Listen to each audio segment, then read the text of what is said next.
स्वतःच्या हातांनी आपल्या लाडक्या बाप्पाला आकार रंग देत लहानग्यांनी शाडू मातीच्या सर्वांग सुंदर अशा गणेश मूर्ती साकारल्या।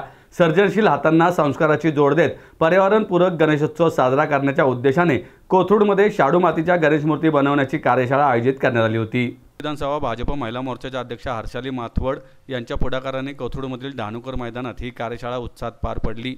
कार्यशाळेत लहानग्यांसह पालकांनी उत्स्फूर्त सहभाग नोंदवला। तज्ज्ञांनी प्रात्यक्षिकांसह मुलांना गणेश मूर्ती घडवण्याची कला शिकवली।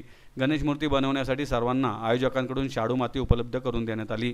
कार्यशाळेतून घरगुती गणेशोत्सव साजरा करण्याचा संदेश तसेच पर्यावरणपूरक मूर्ती निर्मितीचे महत्त्व नागरिकांपर्यंत पोहोचवण्यात आले। खेळीमेळीचे वातावरण, स्वतःच्या हातांनी मूर्ती घडवण्याचा आनंद आणि पर्यावरण संवर्धनाचा संदेश या तिन्हीचा सुंदर संगम या उपक्रमात अनुभवायला मिळाला। गणेशोत्सव हा आपला सांस्कृतिक आणि सामाजिक सण आहे। पर्यावरणपूरक पद्धतीने बाप्पाचे स्वागत करणे ही आजची गरज आहे। कार्यशाळेमुळे लहानग्यांना सर्जनशीलतेसोबतच संस्कारांची शिकवण मिळाली। नागरिकांनी यामध्ये उत्स्फूर्त सहभाग नोंदवल्याचे समाधान आहे। पुढेही अशा उपक्रमातून समाजात सकारात्मक बदल घडवण्याचा प्रयत्न करत राहील अशी भावना हर्षाली माथवड यांनी व्यक्त केली।